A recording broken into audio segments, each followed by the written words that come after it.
Hello students, in previous video we discussed about mathematical operator. Here we will discuss about increment and decrement operator. Basically this operator belongs to unary operator which is based on one operand. Increment and decrement operator categorized in four categories. First one is post increment like I plus plus. I plus plus means I plus 1. Second category is pre increment. It means plus plus I. इसको हम कह सकते हैं 1 plus आई. Third है हमारा post increment. It means I minus 1.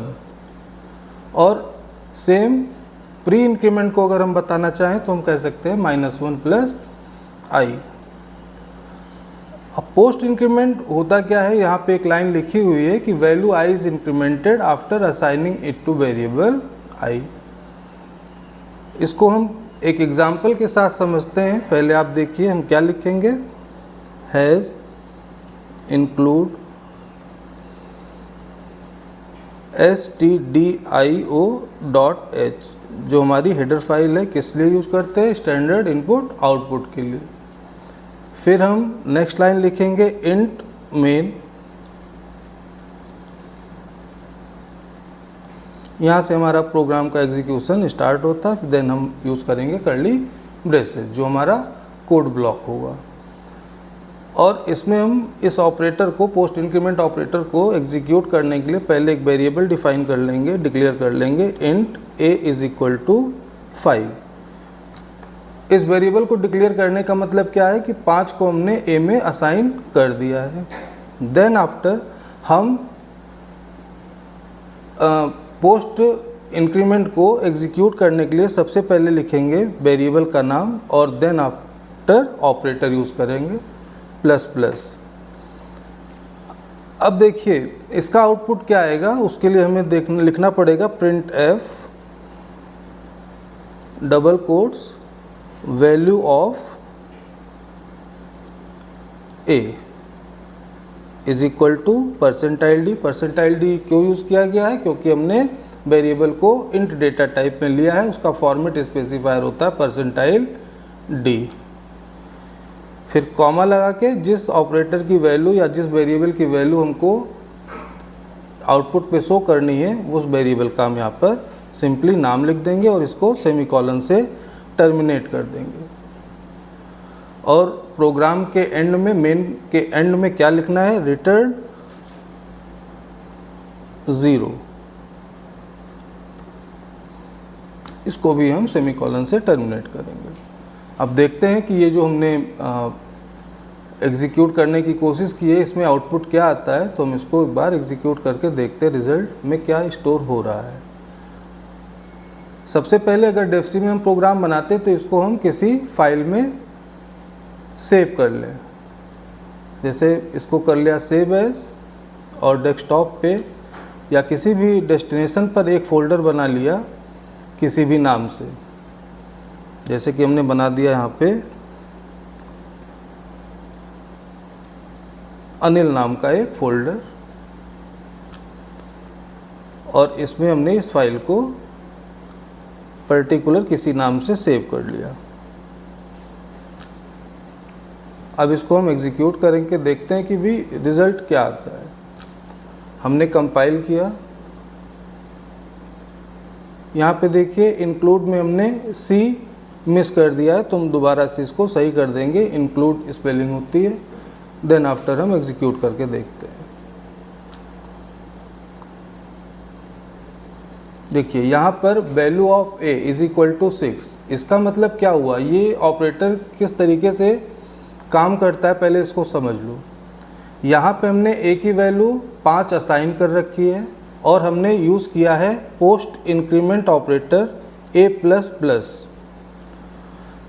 सबसे पहले क्या होगा कि ए वेरिएबल में ये 5 वैल्यू स्टोर होगी. देन आफ्टर इस वैल्यू को एक वैल्यू बढ़ा के वो अपडेट कर देगा. यही इस ऑपरेटर का काम है.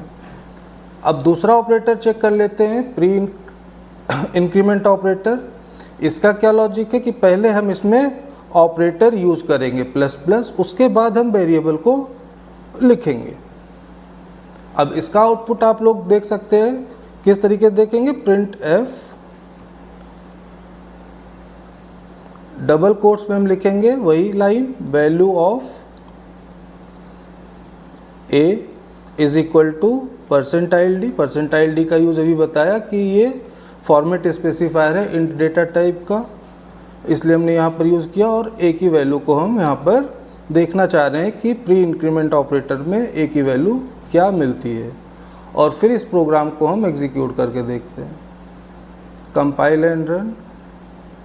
यहाँ पे देखिए value of a is equal to 7, but ये क्या आउटपुट सिमिलर लाइन में आ रहा है, मतलब सेम लाइन में आ रहा है। इसको हमें चेंज करने के लिए प्रीवियस वीडियो में क्या बताया था, जहाँ पे परसेंटाइल डी लिखा है यहाँ पर हम बैकस्लैश n यूज़ करेंगे फॉर द न्यू लाइन। इसी तरह यहाँ पर भी हम क्या लिख दें, backslash n। Then after output पे क्या चेंज होगा उसको हम देख लेते हैं एक बार कंपाइल करके। यहाँ पे अब देखिए वैल्यू जो थी पहले स्टार्टिंग में 5 लिया था हमने ए की वैल्यू, जब हमने पोस्ट इंक्रीमेंट ऑपरेटर यूज़ किया तो वैल्यू अपडेट होकर 6 हुई। देन आफ्टर हमने प्री इंक्रीमेंट ऑपरेटर लगाया तो उसने क्या किया, उस वैल्यू को फिर 1 बढ़ा दिया और पहले वैल्यू को बढ़ाया, देन आफ्टर उसको वेरिएबल में स्टोर कर लिया। लाइक एज अब हम पोस्ट इंक्रीमेंट ऑपरेटर को एग्जीक्यूट करके देखते हैं। इसके लिए हम क्या लिखेंगे, ए माइनस माइनस, और इसकी वैल्यू को प्रिंट करा के देखते हैं, प्रिंट एफ डबल कोट्स में same line, value of a is equal to percentile D, comma किसकी वैल्यू, ए की वैल्यू को हम देखना चाह रहे हैं। अब इसको भी एक बार एग्जीक्यूट करके देखिए आउटपुट में क्या आ रहा है। पहले 5 असाइन किया, पोस्ट इंक्रीमेंट ने क्या किया, 6 किया, प्री इंक्रीमेंट ने 7 किया, देन आफ्टर पोस्ट डिक्रीमेंट ने क्या काम किया, इस वैल्यू को 1 माइनस कर दिया। इट मीन्स i माइनस 1 या a माइनस 1 जो हमने पहले यहाँ पे लिख रखा है इस लाइन में, value i is in डिक्रीमेंटेड after assigning it to variable i।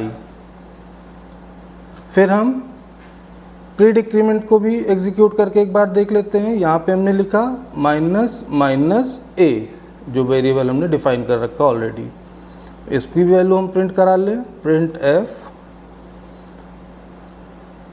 Value of a is equal to percentile d, और किसकी वैल्यू देखना है उसको हम सेपरेटर यूज़ कर लें, कॉमा और a लिख दें, सेमीकोलन से इसको टर्मिनेट कर दें। अब इसको एग्जीक्यूट कराते हैं, कंपाइल एंड रन किया हमने, तो यहाँ पे देखिए फिर वही दिक्कत आ रही है कि आउटपुट हमारा सिमिलर लाइन में आ रहा है। तो हम इसको क्या करेंगे, स्लैश n से न्यू लाइन में चेंज कर देंगे आउटपुट को। यहाँ ज़रूरी नहीं है लास्ट लाइन में लिखना, लेकिन हम लोग यूज़ कर लेते हैं स्लैश n को, और एग्जीक्यूट करा के इस प्रोग्राम को फाइनली देख लेते हैं कि आउटपुट में हमें क्या मिल रहा है। तो यहाँ पर देखिए स्टार्टिंग में हमने a की वैल्यू 5 ली थी, पोस्ट इंक्रीमेंट ने क्या किया, इसको 6 कर दिया, देन आफ्टर प्री इंक्रीमेंट ने क्या किया, इस वैल्यू को 7 किया, फिर हमने पोस्ट डिक्रीमेंट यूज़ किया जिसमें वैल्यू 6 हुई, और फिर हमने प्री डिक्रीमेंट किया जिसमें वैल्यू आफ्टर दैट 5 हमको मिल गई। तो ये था मैनिपुलेशन ऑफ वेरिएबल, किसके बेस पर, इंक्रीमेंट और डिक्रीमेंट ऑपरेटर के बेस पर। प्रोग्राम क्या हम लोग एग्जीक्यूट करने जा रहे थे, लिखा यहाँ पर, write a program to print the value of any variable using post oblique pre increment and post oblique pre decrement operator. तो फाइनल आउटपुट हमें क्या मिला, 5 मिला। यहाँ पर ए की वैल्यू अपडेट होके पर्टिकुलर जो वैल्यू हमने असाइन की थी। अगर हम ये प्रिंट एफ बार बार नहीं लिखेंगे तो लास्ट वैल्यू केवल क्या प्रिंट होगी, 5। इसको करके देख लो, यहाँ पर चेंज करके इन लाइन को हम हटा देते हैं।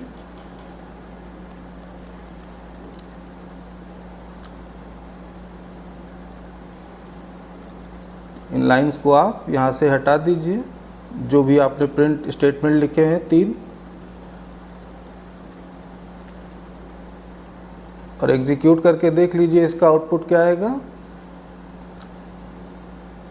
देखिए इसने क्या काम किया, जो लास्ट अपडेटेड वैल्यू थी वो हमको एज आउटपुट प्रोवाइड कर दिया।